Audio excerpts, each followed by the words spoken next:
Good morning, Boquet. Good morning, Cherokee. You're listening to Boquet Now, Talk Radio. We're coming at you live every Friday morning from 10 to 11 a.m. on Radio Cherokee 103.3 FM. We're sponsored by Big Daddy's Grill and the ACCB Boquet.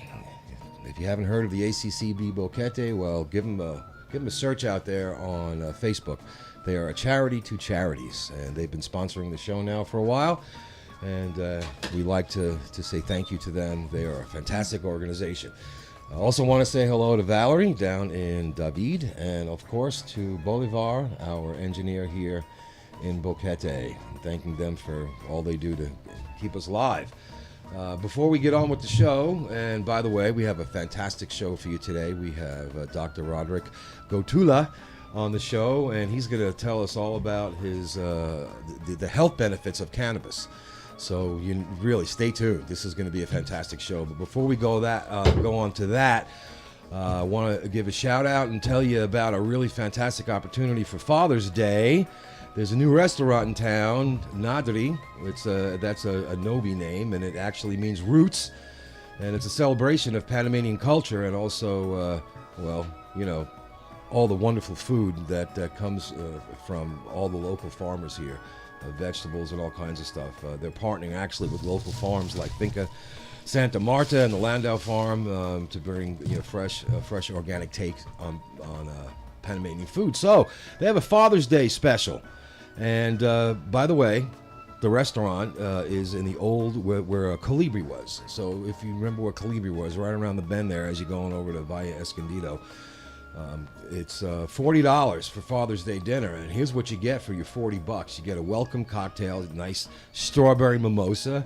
You get, let's see here, my eyes are playing tricks with me. Now, vegetarian ceviche with colorful beets and crispy rice wafer and a few other things. That's your acevichado. And then you have cuna yala soup with coconut milk and tubers, optional fish or shrimp. And then you have mashed potato with an avocado filling and pickled vegetables with plantain chips. And then you get star fruit and honey palette or palette. Your main course, Panamanian sofrito collard leaf wrapped corn tamale. That's a mouthful right there, right? And for dessert, a pot of sweet chocolate and mixed berries with cashew foam and soy milk and a mini puff pastry. Includes sourdough bread and a few other things, wine and beer sold separately. So that's Father's Day, $40 at the new Nadri restaurant where the old Colibri used to be. So we thank you for that. New businesses in Boquete are always welcome to see. We know the pandemic has kind of taken its toll, so anything new is exciting. Anyway, on with the show. Welcome, Doctor. Thank you. I had an opportunity, as you can see by the hat, if you're on video, I'm with the Rotary Club, and so is the doctor here, and I had an opportunity to hear his presentation, and I got all the information, and it was fascinated me. It really did, and I'm so thankful that you agreed on short notice. I know it was very short notice a couple days ago. Hey, you want to come down? And I had a last-minute cancellation, so I appreciate that very much. You're welcome. So, a little bit about yourself. Tell us a little bit about your background, so people get to know you a little bit. Okay.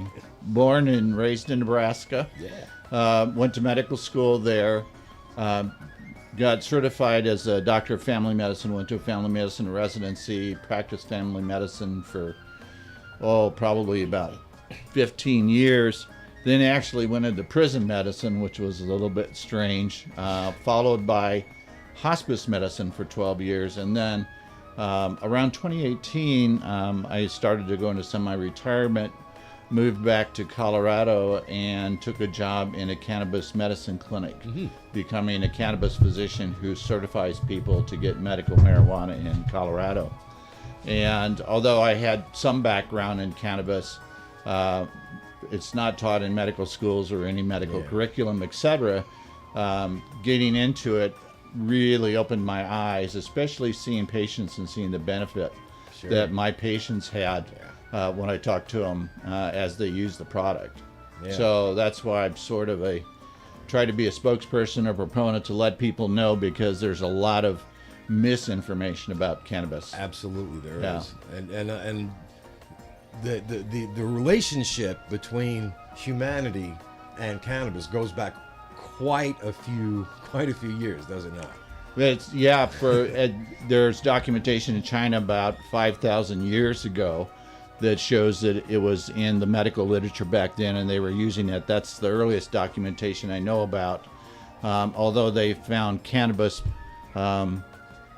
in grave sites that are 10,000 years old. You can't tell if it's hemp or cannabis and stuff, but that particular plant goes way back then. So mankind's been using it for a long time, and although China was the one that made the first reference, if you go into medical literature in India and everywhere else, you'll find that it's used all over the world, and has been since about 5,000 years ago, and as medicine. And it was used in the States for a while too. Yes. Correct? Yes, it was up until 1937. The doctor could write a prescription for a cannabis medication. They would go to the pharmacy, and the pharmacy actually stocked cannabis behind the counter in bottles made by major pharmaceuticals like Eli Lilly and Merrill and Park Davis and stuff. They were all making it. But in 1937, they passed the Marijuana Tax Act, and that really restricted being able to go ahead and grow and use cannabis because you were taxed on it. Sure. Well, then there was a propaganda that started popping up. I know you talked about the movie Reefer Madness. Reefer Madness. Yeah. I actually watched that at one point. Did you? And I just, I didn't know whether to cry or laugh. It was horrible. It was developed by a church, and it went across the country under different names and stuff, but just absolutely propaganda as far as anti-cannabis, etc. Yeah, well, misinformation. A misinformation campaign. Yes. Yeah, that's a shame, though, because that, I did a little research on that many years ago, most of it which I forgot, but that stuck with me. That movie had stuck with me, and I went back and watched it again. And, in retrospect, when hindsight's 20/20, right? You realize how ridiculous this was. Right. You realize, especially with all the information out there now. Yeah. But there is still that stigma attached to it. There are still people who genuinely believe what that movie and similar movies and propaganda have taught, and to this day they still do. And I think that's probably got a lot to do with the resistance of it being fully legalized. Yes, it's been politicized since way back in 37 and stuff, and of course the focus of Reefer Madness was on the THC, which gets you high, as opposed to the other benefits of cannabis. Right. And there was no research on cannabis way back then. No. To show what properties it might have. Yeah. And like I said, I'm not an expert in this area at all, and the information that I have gleaned has been from other experts such as yourself, and I wish I had better retention, memory retention. But what I don't understand is how they managed to get marijuana as a Schedule 1 product. It's up there with heroin and some really potent substances, and marijuana doesn't seem to fit any of that, but yet here we are. Yes, other Schedule 1s are cocaine, methamphetamine, etc. And it became Schedule 1 back in the 70s, and partly that had to do with President Nixon's war on the drug. Yeah. And a Schedule 1 drug means that it has tremendous potential for harm and addiction and stuff, but no medical benefits. So it's been Schedule 1 since the 1970s. Interestingly enough, the WHO, which had it, their schedules are reversed. So Schedule 1 in the United States is the most addictive, and Schedule 5 is the leaf, like cough syrup. The WHO, the World Health Organization, has Scheduled 4, which is equal to our Schedule 1. It's their most potentially addictive drug. The WHO took it out of Scheduled 4, and they even took it to the UN, and the UN has voted to change the scheduling of marijuana, and this all happened in about the last year or so.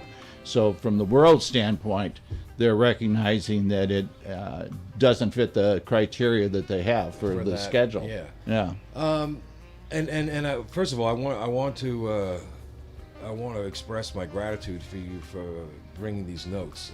They're very, very helpful because, the purpose of this show is it's a community radio. We're trying to get information out there. Yes. And sometimes either party is not very well prepared, and that should be on me. But I don't have a whole lot of free time. But so this really helps a lot, and I'm going along here.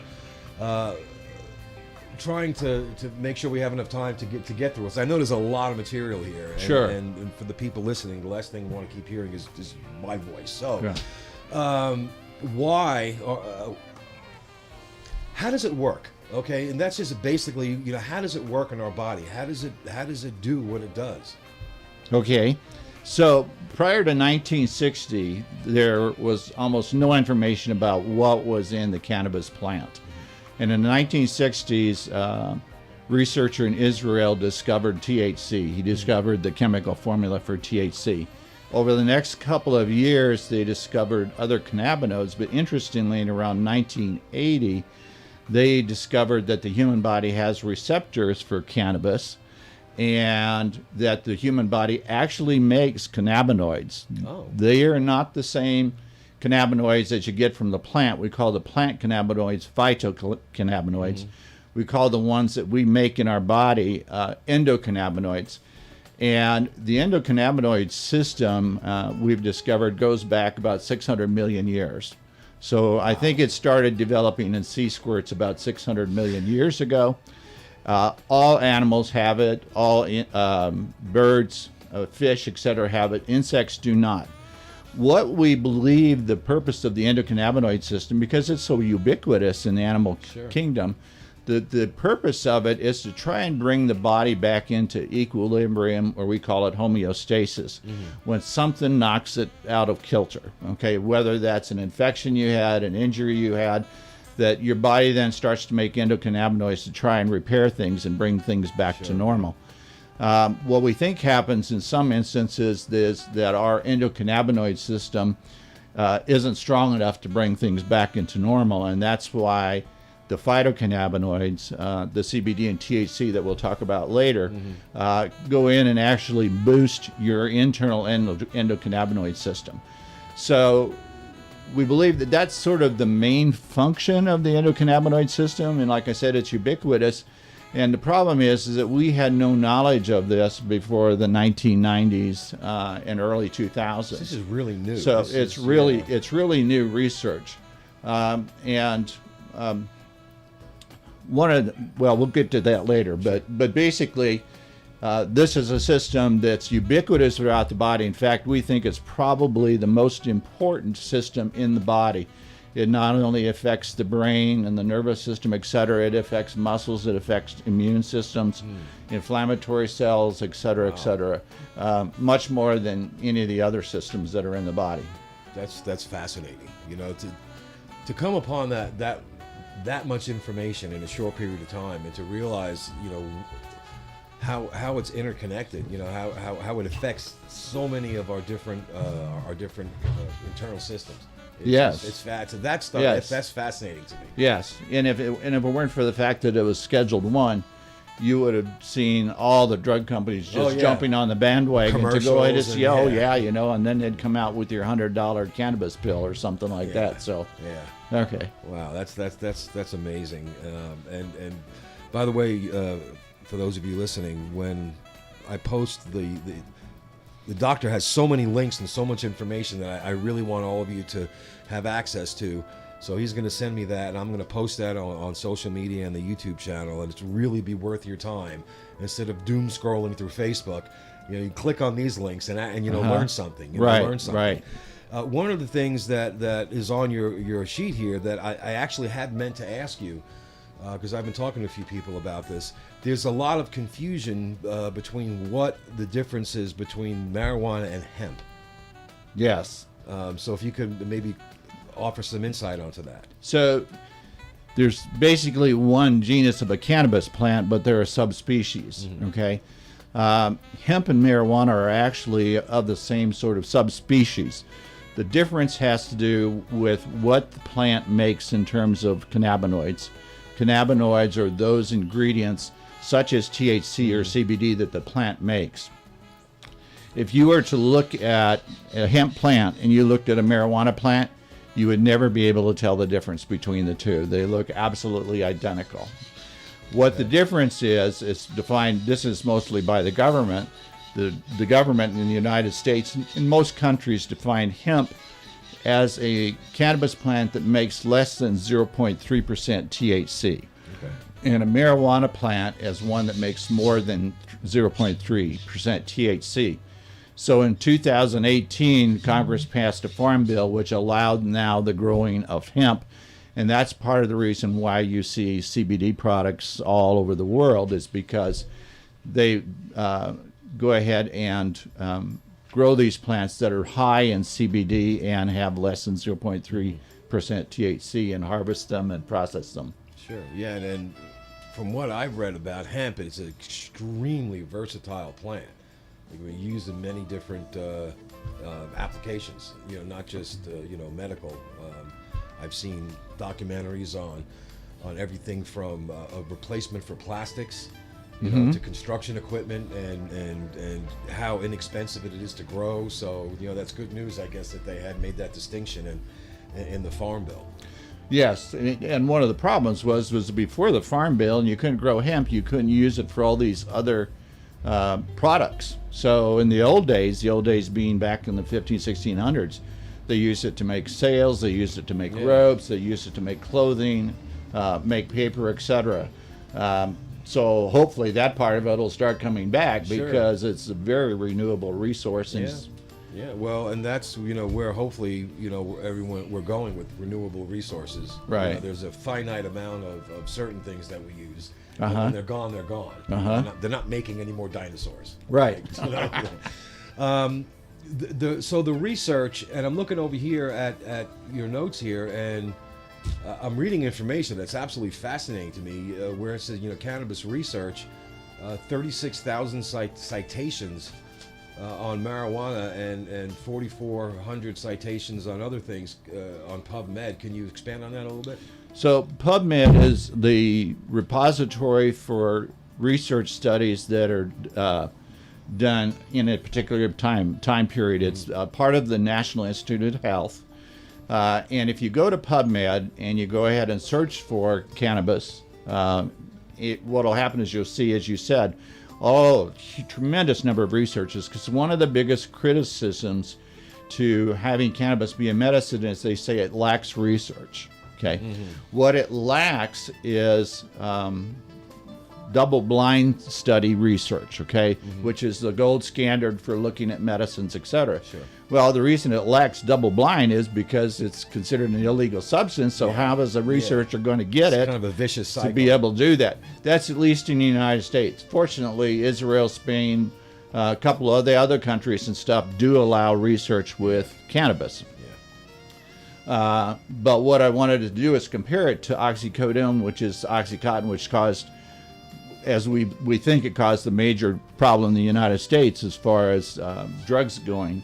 And there's 4,400. So the studies that are done, that are published under PubMed, are what we call observational studies. So which means that you take a group of people, who's using the cannabis or some form of CBD or whatever, and who isn't using it, and you compare their symptoms. So they'll do a survey and they'll say, I've had, my pain for my arthritis has always been a 6/10.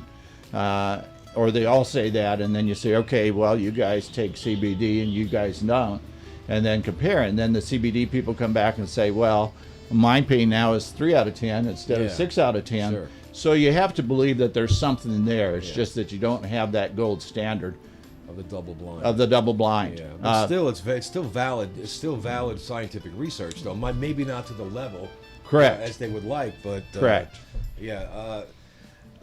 One of the things that I wanted to, and I'm glad it's on this on your list here.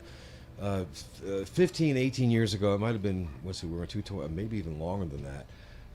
The first book that I had published, I had an entire chapter dedicated to breaking some of the myths of marijuana use. And this is before anything was even considered being legal. Mm-hmm. And I had this information that I got was given to me by other physicians, users, and other focus groups, and it aged really well. You know, I have to say, you know, it aged really well. One of the biggest points of feedback that I used to, because you get whenever you publish anything, you get feedback from the community, and by far the most frequent feedback that I have gotten were people pointing out the dangers of marijuana. You know, that it's a gateway drug to you know, other more potent things, or just all kinds of stuff that I never, you know, and I looked into it on the level of an author, not on the level of a doctor, and I couldn't find anything to substantiate, you know, these claims. And apparently, from what you've provided, that really has not changed. The dangers. No. There's a lot of things. The gateway drug thing, it's interesting because they've done some surveys in states that have started medical marijuana, have started recreational, because the big concern always is teens getting into this and being the gateway drug, and they have found no difference at all, or the states that actually have approved the cannabis may even be a little bit better as far as the number of teens and stuff that get involved with the drug. The other thing is that because cannabis works differently than the narcotics, there's never been a validated death due to overdose from cannabis. Okay, a lot of this is, some of the studies have been done with lab animals where they give them extremely high doses of cannabis and nothing happens. There are people who have died who have cannabis on board, but there are also other mitigating factors that are there. What we think currently is that you could potentially get a toxic dose if you smoked about 20,000 joints in 15 minutes. Okay, so that's like one of these big round hay bales that are out in the thing. It's sort of like, so yeah, if you take a whole lot of cannabis, and when I say a whole lot, I'm talking mostly about THC. Yeah. You take a whole lot of it, you're going to feel pretty miserable, but you're not going to die from it because it doesn't suppress your breathing like narcotics do. And that amount of that's a statistical impossibility. Correct. You know, you wouldn't be able to do that. You right. know, I don't even think Cheech and Chong could smoke that no, much. No. Yeah. It's very interesting though, because I know that I'm in contact with people who refute just the growing evidence, you know, that this is not something that's going to kill you, you know, or they'll cite things that are that there's maybe a correlation, but there's no causation. You know, someone gets completely stoned and goes out driving and then wrecks the car and dies in it. You know, correct. That's you didn't die from smoking. You died from irresponsible behavior. Correct. You know, correct. And I know that comes up a lot. At least it had with my research. And again, my research was on nowhere near the level of a doctor or a research scientist. But it was enough, you know, for the publisher to say, yeah, you could put this in your book. And I go back every now and then and I look at it, and it ages well. You know, good. just it ages well. So okay, well, good. I feel kind of vindicated, you know, when people tell me, and then I meet someone like you who's got just mountains of information. I'm like, oh yes, okay. You know, I didn't make a complete fool out of myself on it. So you were ahead of your time. Well, I was, I was, and like I said, for a sliver. Yeah. It was one chapter, and I mean, it's literally a drop in the ocean to what's available now. And I have seen firsthand in the states, in the United States that have legalized it, you know, for medical, not even for recreational, but people whose lives have been their quality of life has been just reversed, you know, from being bedridden or being just ill all the time, and it's such a wide variety of illnesses. You know, it would be like, okay, if I knew 10 people and they all had cancer, right? But you know, there's 10 people, and you know, this one's got diabetes, and this one's got cancer, and this one's got this, and it just seems to be a almost like aspirin, like a miracle medicine. You know. On that. Well, one of the things I was going to say, when the purpose of the cannabis clinic was to go ahead and approve certifications to get medical marijuana, Colorado's had that for over about 10 years. Then they recently went to rec. But so I was seeing patients usually that had been using medical cannabis for 2 years, 4 years, 5 years, and I would get their history and stuff. And they were all over the board. Actually, the vast majority of my patients were probably over 50 years old, and they came in for chronic pain, arthritis, et cetera, et cetera. But what amazed me and made me sort of become an advocate for getting out there and educating people about it was their stories. Their stories about, you know, I used to have to take 3 different types of arthritis medicine or back pain medicine or this or that, and they would start on cannabis. And I guess I want to valid or say that it's THC and CBD in Colorado because it's a medical state.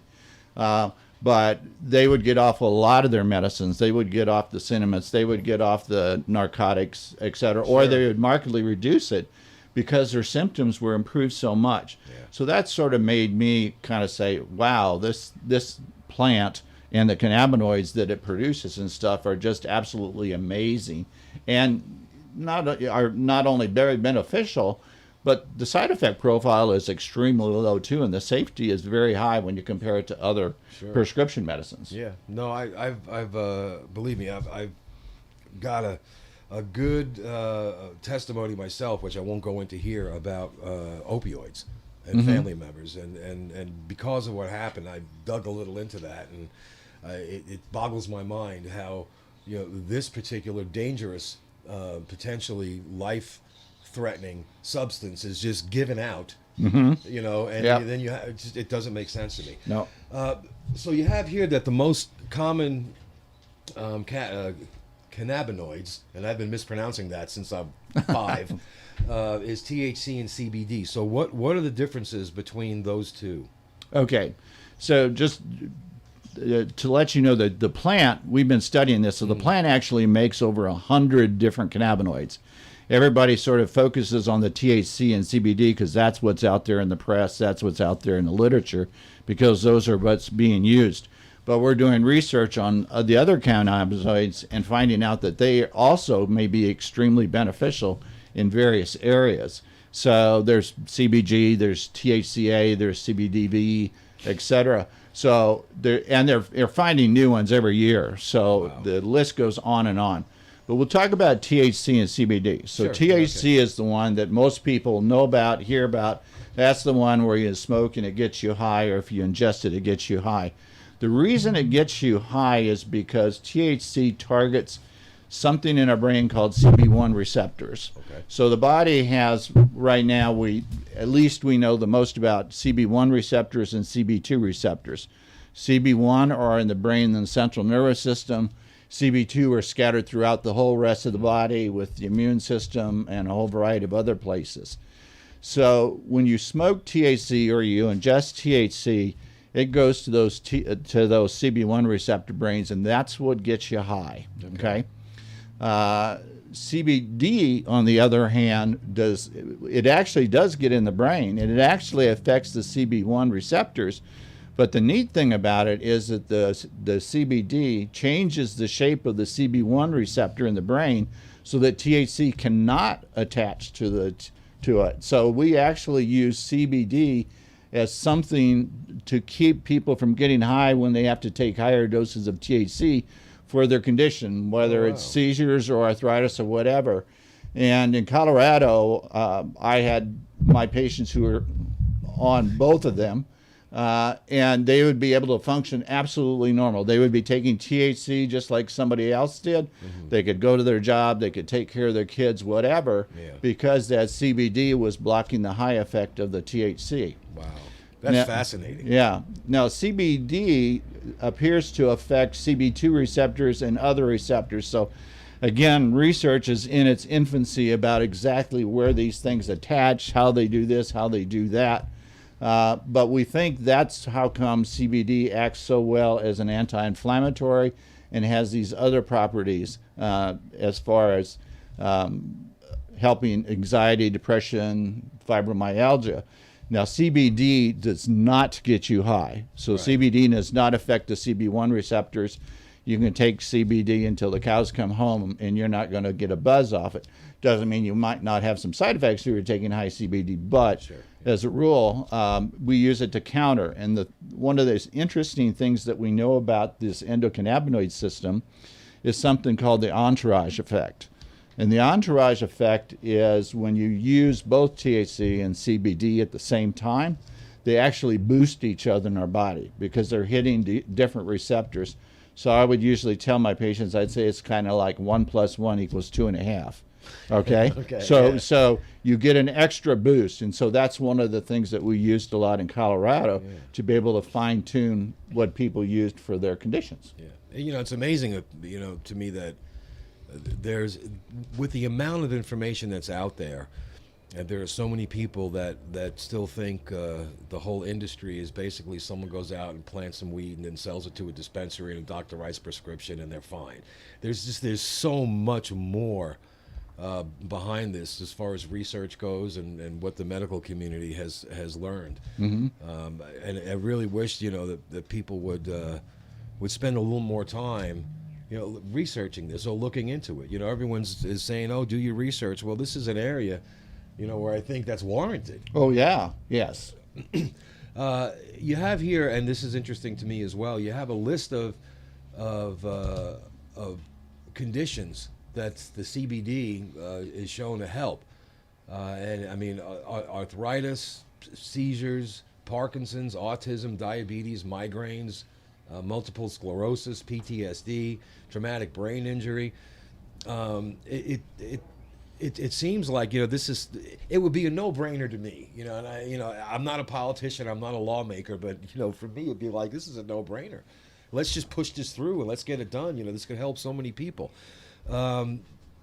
What do you think, you know, in you know, with your experience, you think there'll be more and more as more research is done, conditions that this would help, or at least, you know, diseases or anything that it could help? Right. So again, because we don't have the double-blind study, the gold standard and stuff, we have some studies that are coming out, again, that compares this, where they're looking at a whole variety of other illnesses.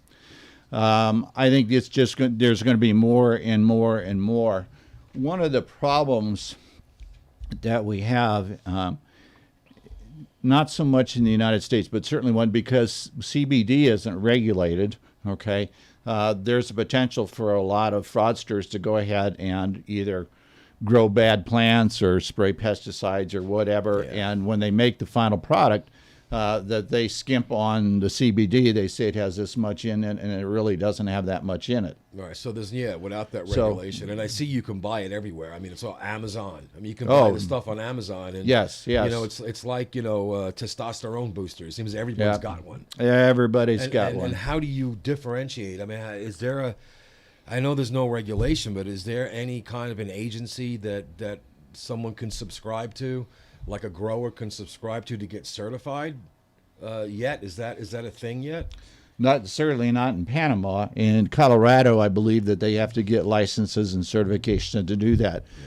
One of the ways that we as physicians looked at products and stuff was to look and see whether or not the product had a third-party testing. So there are labs in the United States that do testing for a whole variety of things. So in Colorado, that test would be called a certificate of analysis, and I would tell anybody who's buying products off the internet that you need to find a certificate of analysis, because what that certificate says is there's no pesticides, there's no heavy metals, there's no insects in it, etc. It has exactly this much THC in it, exactly this much CBD. So that's a safety thing as far as bad products go. Sure. And as far as dosing, because the other problem is that if you buy different CBD products and they say this one says it has 30 milligrams per ml in it, and this one says it has 30, but it only has 20, then you're changing your dose without really knowing that you're changing your dose. Well, I noticed that you had indicated here the different forms of cannabis, and you had some dosage information as well on that. I'd like you to expand on that a little bit, because I think that's very important, you know, for people to understand that there are specific amounts of these different types of products that you should or shouldn't be taking. Sure.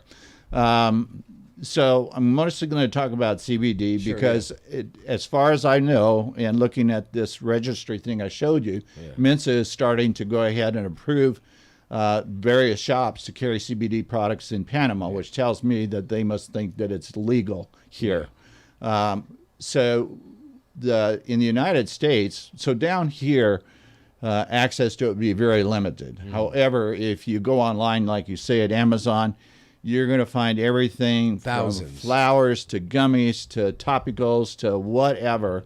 And so it's kind of hard to sort through it. So the first thing you want to do is look and see if there's a certificate of analysis. And if there is, done by a third party, that shows that it has none of these harmful things in it and a consistent dosage in it, okay, then that would be something that you might want to go ahead and pick as a product. Sure. When we were using it in Colorado, of course, they had access to flower very easily there. Flower meaning the weed, the actual herb. So I would actually discourage smoking for people who are using it to treat a condition. So there's a difference between I'm going to smoke it because I want to get a little buzz on, Right. and I want to smoke it because it helps my fibromyalgia, it helps my rheumatoid arthritis or whatever. So when somebody wanted quick relief from a symptom, say pain, their pain flared or the migraine, we would go ahead and tell them to go ahead and use flower, the weed, and to smoke it, or most of the time I would tell them to go ahead and vape it as opposed to smoking it, because the temperature of smoke, I think, is about 2,000 degrees, and you get all the bad things that go with it. I know. Okay. Trust me, I smoke cigarettes. I know I shouldn't. All right. And my other doctor is listening. Sorry, Shannon. Okay. So if they needed immediate relief, we'd say go ahead and smoke it or vape it, because it'll kick in about 10 minutes. Right. The problem is it's gone in about 2 hours. So everybody who's in the past has smoked, gotten high, et cetera, knows that if they don't continue smoking, A couple hours. it's a couple of hours, it's gone. Okay. Another popular way that's out there are with tinctures. So those are oils. They're usually in a dark bottle with a dropper on it. You can use those one of two ways. You can drop it under your tongue and hold it there for a few minutes. And what happens is that the lining of the mouth actually absorbs it, gets into your bloodstream, doesn't go through the stomach, doesn't go through the liver and get metabolized. Works a little bit fast, a little slower than smoking. It's about 30 minutes for it to kick in. And it may stick around for about 4 hours, because you'll not only absorb some through your skin, but you're going to swallow some, so it's going to go in the stomach and stuff. Okay. The third way is to go ahead and just take that tincture, or take a gummy or a capsule or whatever and swallow it. We call that an edible. So anything you swallow goes in your stomach as an edible. Sure. Takes about an hour for that to get absorbed into the system, goes through the liver, gets degraded some as it gets metabolized through the liver. But it'll stick around about 8 to 12 hours, okay? And that's what we recommended most for people who had chronic conditions. So if they had seizure disorder, if they had migraines, if they had something, we'd say, okay, look, you really need to use edibles, and you need to use edibles twice a day for it to stay in your system all the time, okay? The last one are topicals. So topicals are creams, etc. One of the issues with topicals are that CBD, it's, again, back in Panama, so if you get a CBD topical, CBD does not penetrate the skin very well. Okay. So it needs to be in a carrier, an oil or a lotion or whatever that helps it penetrate the skin. I would have patients go ahead and frequently use this for different kinds of arthritis, okay, hand arthritis or whatever, and they would get great results. I have not found topicals to be very good for deep pain. So if you had back pain or sciatica, some patients would say it's okay. It worked a little bit. Most of them said it didn't help, because you really need to have that internal anti-inflammatory But reaction. for like sore joints and things that are close to, to the skin, that does make a lot of sense. You have here, think of it as a non-prescription medicine. Would just for the benefit of those of us who aren't really 100% sure of how to go about understanding, non-prescription medicine comes in many different in forms. I've had people tell me that essential oils are non-prescription medicines or whatever. So how would you further define this as a non-prescription medicine? So that's a good example. Essential oils, herbs, lavender, et cetera, et cetera. People think, well, they're not really medicines, but it's something that's not normal for your body. So you're putting it in your body. Yeah. We can argue about whether it's effective or not, but Sure, as far as being able to obtain it without any prescription, so over the counter is the term we normally would use for that. Sure. You can go into any of the pharmacies here and you can buy any sorts of medicines. However, some of the medicines can actually be toxic. So take Tylenol or acetaminophen or whatever. You can use it, but if you're saying, okay, well, 2 is good, 4 is going to be better, and you do that, you're going to end up with kidney damage, liver damage, Yes. etc. And I know people who have spent years, almost a decade or so, every day taking, ibuprofen, and now that's what they're facing. That's exactly what they're facing. Right. Yeah. So with cannabis, what I tell people is, look, the fact that you can get it off of Amazon, that you can buy it over the counter somewhere, doesn't mean that it's safe. It has extremely good safety profile, very little side effects. The biggest issue with cannabis is that when you're using CBD and THC, but also includes CBD, when you're using it, it gets metabolized by the liver. And it gets metabolized by the same enzymes that metabolize most of the other drugs that we take. Okay, so the problem is that if you start getting into higher doses of, we'll stick with just CBD, it can interfere with the metabolism of other drugs and increase the quantity of the other drug to a toxic level in your body. Oh, like an interaction. Yes. Well, not an interaction. Let me give you a concrete example, and that has to do with warfarin or Coumadin. Okay. So Coumadin is a common blood thinner, not as common now, but it's a common blood thinner that's used for people who've had strokes, people who have atrial fibrillation. If you start taking high doses of CBD, it competes with the enzyme that degrades Coumadin, and you actually can have bleeding from the Coumadin because it's thinned your blood too much. Okay? So it is not innocuous. So the bottom line is that CBD is innocuous. Now, in low doses, hardly ever have any problem with interaction and stuff. It's just when you get into higher doses. Yeah. And the problem is that when people are doing it on their own and not being supervised and just don't know, they're just experimenting, you can get into trouble. Yeah. Well, like you have a note here, buyer beware. Under that, yeah. What's that all about? So back in around 2018, there was an article in the AMA JAMA magazine where they had actually done a study and went off and bought about 84 over-the-counter CBD products because they were focusing on CBD. Had them all analyzed, found out that about 64% of them did not have the amount of CBD in it that they claimed on the bottle. They may have had more CBD, they may have had less CBD, they may have had no CBD. Okay? So what I used to say in my lectures is still the Wild West out there because you had all these people trying to go ahead and make huge profits off the CBD craze. So that's one of the reasons why, again, go back and so insistent about that certificate of analysis. Now, can they fake it? Yeah, they could say, well, here it is. But most of the companies, I think, that have it will be honest about it and say, okay, here's ours, and this is exactly what's in it, and so on. You could also, part of your research could be the companies that offer these certificates. Are they actually testing it or not? That's true. To do that. And I think in Colorado, most of them have to be certified by the state. Okay, so I think most of those are going to be fine. But yeah, you need to be careful about that too.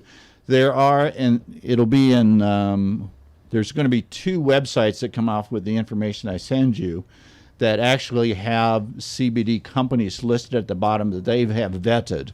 And that was going to be my next question. Is there a place we can go where they say, hey, all right, we recommend, or these we have ascertained to be authentic. Accuracy, I know, is important in a lot of things, especially stuff you're putting inside you.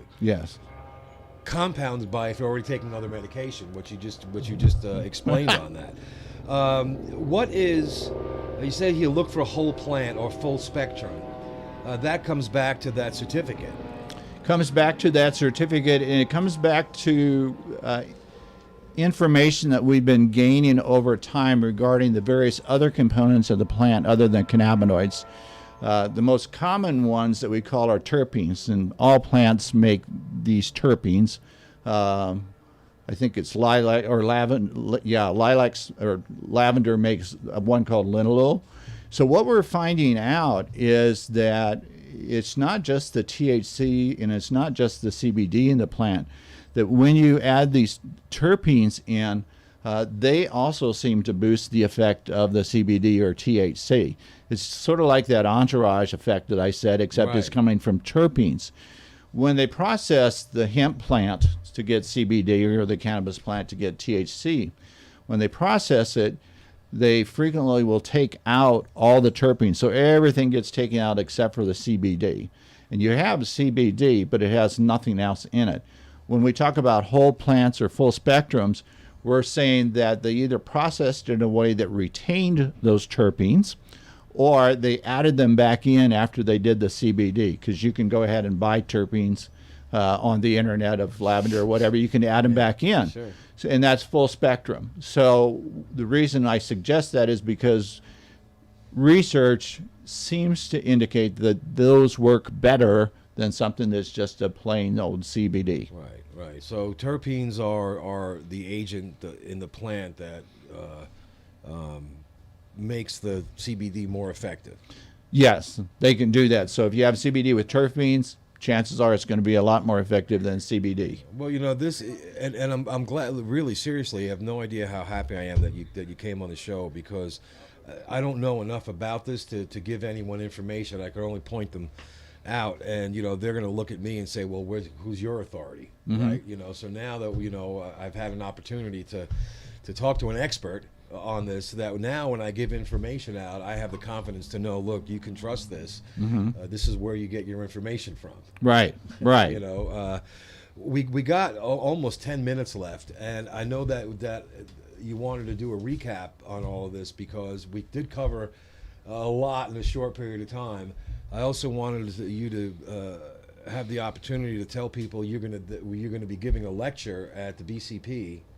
Correct. In a few weeks here. Yes.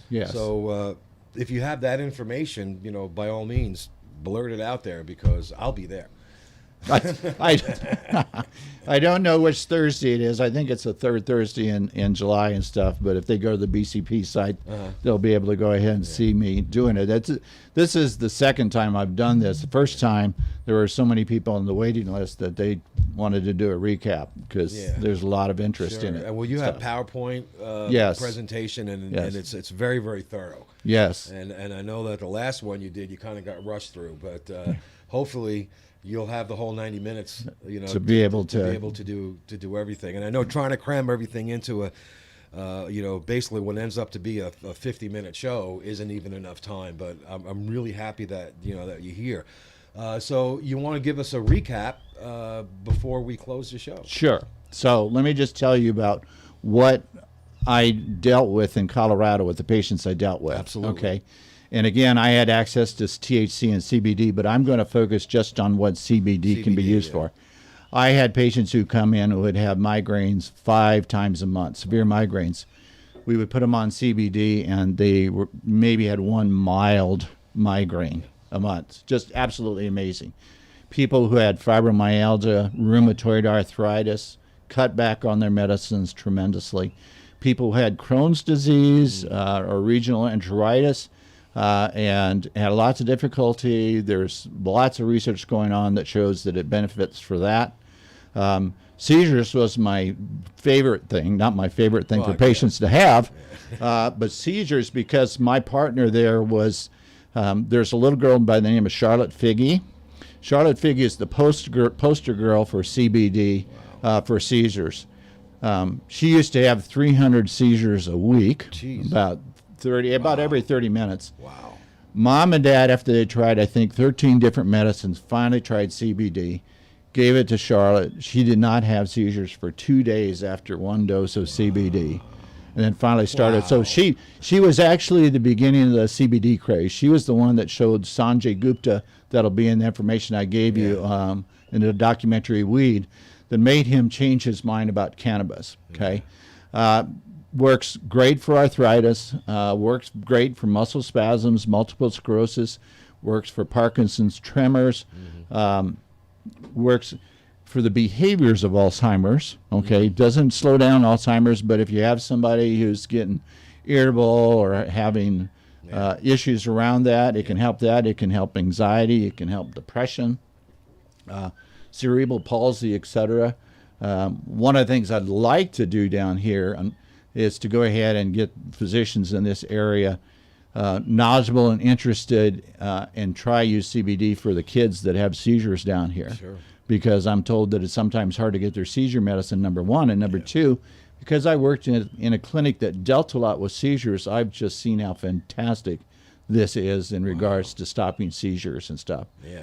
So, and I know just from where I used to live that in Georgia, one of the most resistant states for anything to do with THC or CBD, their very first foray was for children with epilepsy. They finally allowed the CBD oil to be sold. I mean, they had logistical problems because you couldn't grow cannabis in Georgia. You couldn't transport it across state lines, but you could use it. So it was kind of, but that's a huge step. If you understand anything about Georgia politics, that's a huge step, and they've made more steps, since then. And I didn't know about, when you showed me this morning, there were 3 now. Mintz is getting involved in this, which does say, hey, you know what, you can only ignore. You can only ignore science for so long. right. It's going to slap you upside the head one day. Right.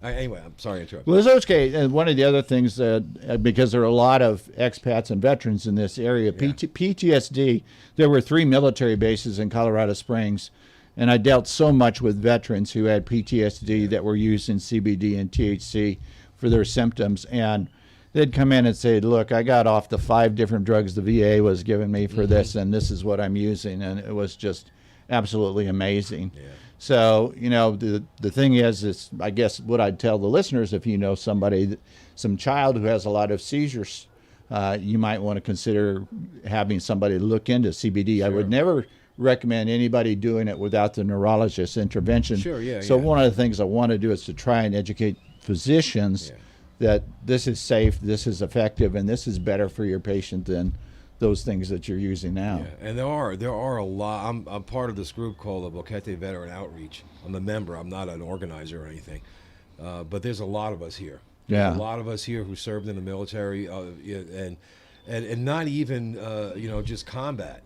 There are other forms of I got schooled in PTSD over the last several years by psychologists and whatnot, that I had no idea that it was so invasive. Oh, yes. And there's a lot of vets here that are struggling. Are struggling with that. And this seems to me would be a very welcome treatment. Right.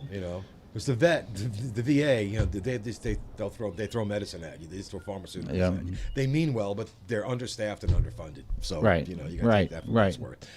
I think one of the last things is you referred to the references and stuff. So on that list that you're going to go ahead and put on the website, there's an organization called Leaf 411 and another one called the Realm of Caring. They're both nonprofit. They're both based in Colorado. They both offer free advice. So I talked about, don't do this on your own. You need to have somebody.